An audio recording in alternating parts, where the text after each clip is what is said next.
subscribe now and press the bell icon. Never miss an update. Hello students, myself Ajay Kumar, senior teacher of English. Today I am going to explain the detailed chapter of your syllabus book Golden Reach. Title of this chapter is Immense Tuition, written by H.M. Lambert.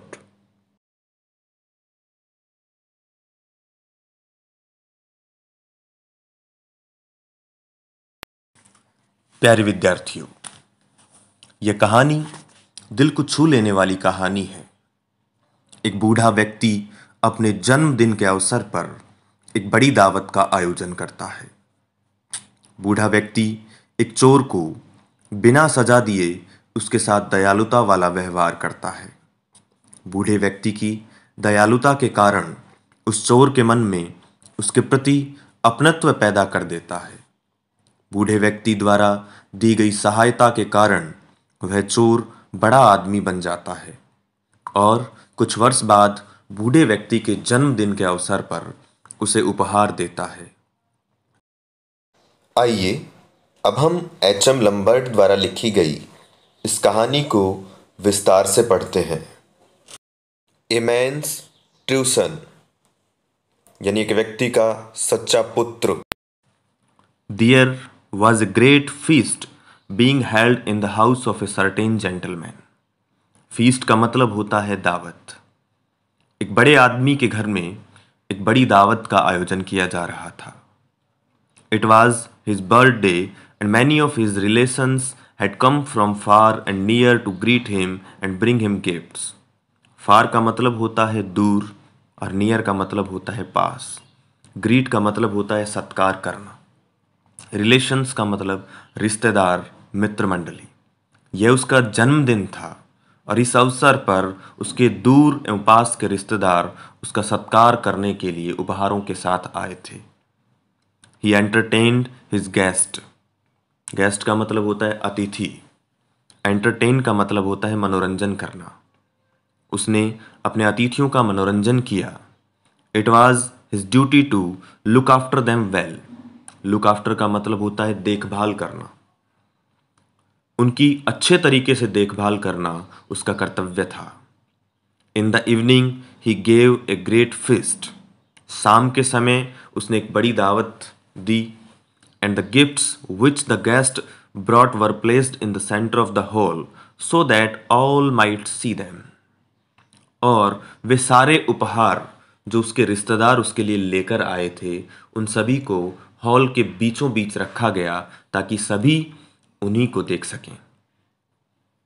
When the feast was over and the guests had gone away, the men went towards the place where the gifts were and began to put them away carefully. Carefully का मतलब होता है ध्यानपूर्वक। जब दावत खत्म हो गई और सारे अतिथि चले गए तो वह व्यक्ति उन उपहारों उस स्थान पर गया जहां पर उपहार रखे हुए थे और उनको एक एक करके ध्यानपूर्वक दूसरी जगह रखने लगा। As he did so, he suddenly caught sight of the shadow of a man's head on the floor of the hall. और जैसे ही वह उपहारों को रख रहा था तो उसे सडनली का मतलब होता है अचानक ही। कॉट का मतलब पकड़ में आना, ध्यान देना। साइट का मतलब होता है निगाह। शैडो का मतलब होता है परछाई। और जब वह ऐसा कर रहा था तब उसे हॉल के फर्श पर किसी व्यक्ति के सिर की परछाई दिखाई दी। He knew that there must be someone hiding in the roof. Roof का मतलब होता है छत। And realised that there was a thief up there. Realised का मतलब होता है महसूस करना। वह जानता था कि कोई न कोई व्यक्ति छत के ऊपर छिपा हुआ है और उसने ये महसूस किया या उसको ये आभास हो गया कि हो सकता है वह एक चोर हो। He called his servant and said, "All the guests have not yet been fed." Servant का मतलब होता है नौकर, सेवक। उसने अपने नौकर को बुलाया और कहा, सभी अतिथियों को अभी तक भोजन नहीं खिलाया गया है। Bring back the dishes. Bring back का मतलब होता है वापस लाना। डिशेज का मतलब होता है व्यंजन। व्यंजनों को या भोजन को वापस लाओ। The servant did as he was told. Did का मतलब होता है करना। नौकर ने ठीक वैसा ही किया जैसा उसे कहा गया था। He brought back several dishes and waited for his master to tell him to serve them. Brought back का मतलब हमने पहले भी पढ़ा है, वापस लाना। नौकर बहुत सारे व्यंजन वापस लेकर आया और उन्हें परोसने के लिए अपने मालिक के आदेश का इंतजार करने लगा। But the man told him to leave them and go as he wished to be alone. किंतु उस व्यक्ति ने नौकर को जाने के लिए कहा क्योंकि वह चाहता था कि वह अकेला रहे। Then he looked up at the man who was hiding in the roof and said, looked up का मतलब होता है देखना। फिर उस बूढ़े व्यक्ति ने उस आदमी की तरफ देखा जो छत के ऊपर छिपा हुआ था और कहा, it is good of you to come to my house on my birthday. यह आपके लिए बहुत अच्छा है कि आप मेरे जन्म दिवस के अवसर पर मेरे घर आए। I thought that all the guests had left. मैंने सोचा कि सारे मेहमान चले गए होंगे। But you have not been yet served. किंतु आपको अभी तक भोजन परोसा नहीं गया है। Please come and share this humble meal with me. Humble का मतलब होता है सादगीपूर्ण। मील का मतलब होता है भोजन। कृपया आइए और मेरे साथ इस सादगीपूर्ण भोजन में शामिल होइए। The thief was very much afraid as he climbed down from his hiding place, but he was surprised to find himself treated as all the other guests. Afraid का मतलब होता है डरना।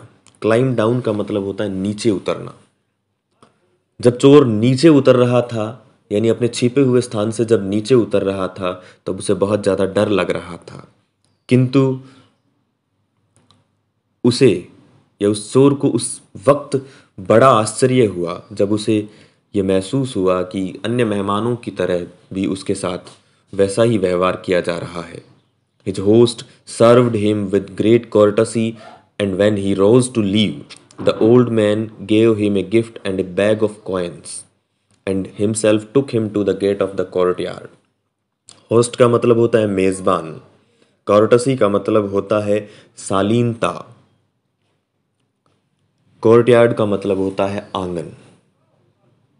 His host served him with great courtesy, and when he rose to leave, the old man gave him a gift and a bag of coins, and himself took him to the gate of the courtyard. उसके मेज़बान ने यानी उस बूढ़े व्यक्ति ने उसे बहुत ही शालीनता के साथ उसके साथ व्यवहार किया, और जब वह जाने के लिए खड़ा हुआ तो उस बूढ़े आदमी ने उसे एक उपहार दिया और सिक्कों से भरा हुआ एक थैला दिया, और स्वयं यानी वह बूढ़ा व्यक्ति स्वयं उसे दरवाजे तक, आंगन के दरवाजे तक छोड़ने के लिए आया। Several years later, the old gentleman's birthday feast was again being held. Several का मतलब होता है अनेक या कई। कई सालों बाद उसी बूढ़े व्यक्ति के जन्मदिन की दावत का दोबारा आयोजन हो रहा था। Many guests came and brought him gifts. बहुत सारे अतिथि अपने साथ उसके लिए उपहार लेकर आए थे। And as he was greatly loved, some of the gifts were beautiful. और जैसा कि सब उसे बहुत प्रेम करते थे, उनमें से कई उपहार तो बहुत सुंदर थे। Towards the end of the evening, a stranger came bringing a small box for the old man. Stranger का मतलब होता है अजनबी। और शाम होते होते एक अजनबी अपने साथ एक छोटा डिब्बा लेकर आया। अपने साथ उस बूढ़े व्यक्ति के लिए एक छोटा डिब्बा लेकर आया। He refused to tell his name but asked if he could see the old man himself. Refused का मतलब होता है मना करना। उसने अपना नाम बताने से मना कर दिया, किंतु उस बूढ़े व्यक्ति से उसकी पहचान करने के लिए कहा।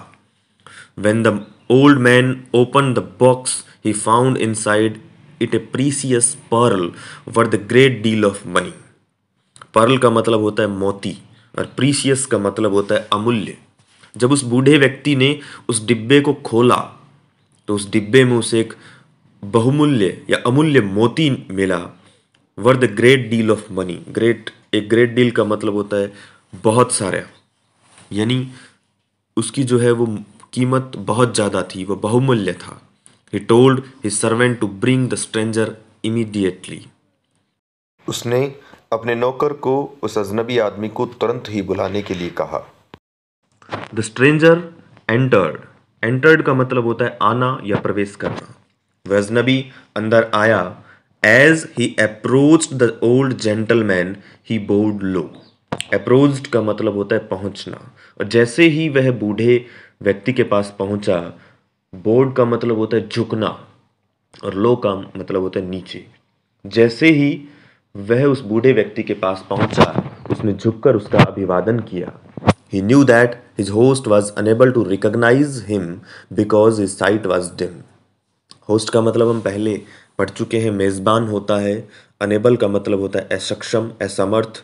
रिकॉग्नाइज का मतलब होता है पहचान करना। साइट का मतलब होता है निगाह, और डिम का मतलब होता है मन। वह जानता था कि उसका जो मेज़बान है उसको पहचान पाने में असमर्थ है, क्योंकि उसकी आंखों की रोशनी मंद हो गई थी।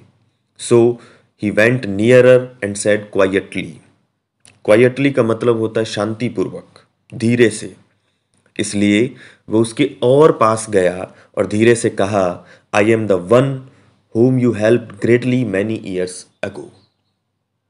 शांति से ये कहा कि मैं वही व्यक्ति हूँ जिसकी आपने बहुत सालों पहले सहायता की थी। It was very kind of you to feed me when I came to your house uninvited. Uninvited का मतलब होता है बिना किसी निमंत्रण के, और काइंड का मतलब दया, फीड का मतलब होता है भोजन खिलाना। और आपने मुझे भोजन खिलाकर दयालुता दिखाई थी जब मैं आपके घर बिना किसी निमंत्रण के आया था। उस व्यक्ति ने कहा कि जब मैं आपके घर बिना किसी निमंत्रण के आया था, तब आपने मुझे बहुत ही दया से भोजन खिलाया था। The old man replied. Replied का मतलब होता है प्रति उत्तर देना। It is a great joy to hear that I was able to do some good to you. बूढ़े व्यक्ति ने प्रति उत्तर दिया कि मेरे लिए इससे बड़ी खुशी की बात क्या होगी कि मैं आपकी सहायता करने में सक्षम हूँ। It is my duty to look after you. Look after का मतलब हम पहले भी पढ़ चुके हैं, पाठ की शुरुआत में देखभाल करना होता है। ड्यूटी का मतलब होता है कर्तव्य। It is my duty to look after you. आपकी देखभाल करना मेरा कर्तव्य है। I want you to have dinner with me, but in order to invite you, I must first know your name. मेरी इच्छा है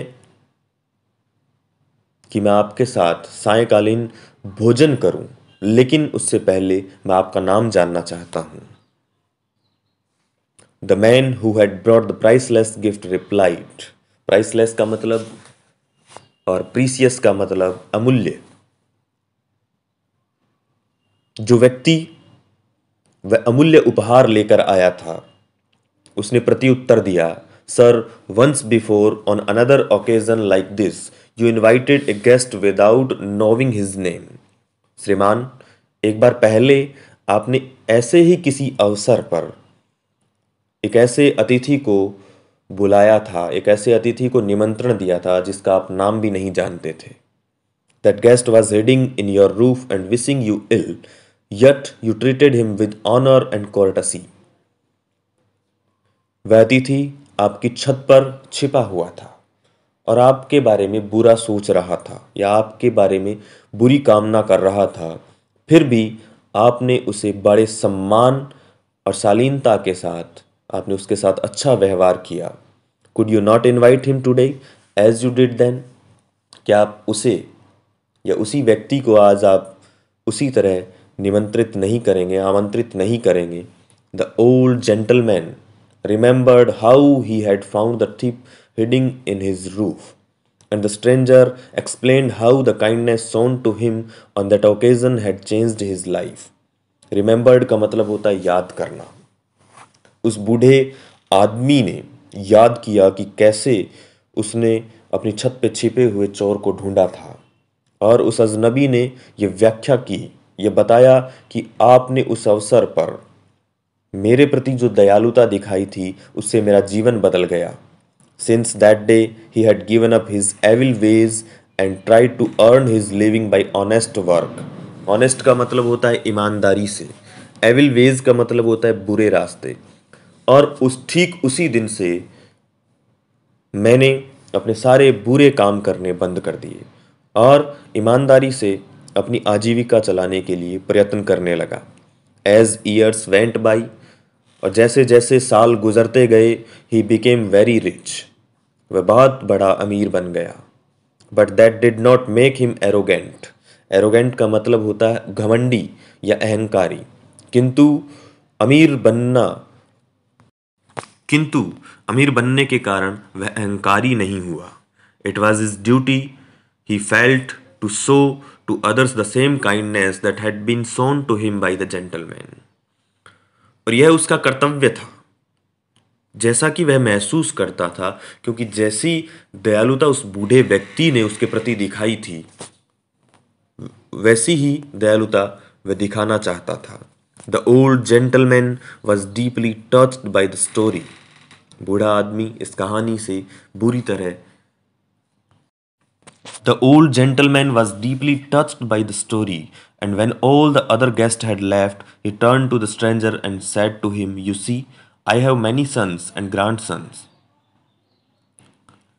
बूढ़ा व्यक्ति उस कहानी से बड़ा प्रभावित हुआ, गहराई से प्रभावित हुआ, और जब सारे मेहमान चले गए तो उसने उस अजनबी व्यक्ति को कहा कि मेरे बहुत सारे बेटे हैं, बहुत सारे पोते हैं, but none of them seems so dear to me this night as you. किंतु आज के दिन या आज की रात में तुम्हारे जितना मेरे कोई करीब नहीं है। Through a little kindness which I did to you so many years ago. और एक छोटी सी दयालुता जो मैंने कई वर्षों पहले तुम पर दिखाई थी। Other acts of kindness have been born and now there is no limit to the number of sons and grand sons and great grand sons of that one small deed of mine. यानी मेरे द्वारा की गई वह कृतज्ञता या दयालुता ने तुम में इतना परिवर्तन ला दिया। अब मेरे में जो है वो पोतों की, बेटों की और पड़पोतों की कोई कमी नहीं रही है। I am grateful to you because you have been the means of passing on that kindness. Grateful का मतलब होता है कृतज्ञ। मैं आपका कृतज्ञ हूँ कि आपने उस दयालुता का अच्छा अर्थ समझा। You are indeed a true son to me. Indeed का मतलब होता है वास्तव में। आप वास्तव में एक मेरे सच्चे पुत्र हैं। And it was very good of you to come to me and tell me your story. और यह भी आपके लिए बहुत अच्छा है कि आप मेरे पास आए और आपने मुझे ये कहानी सुनाई।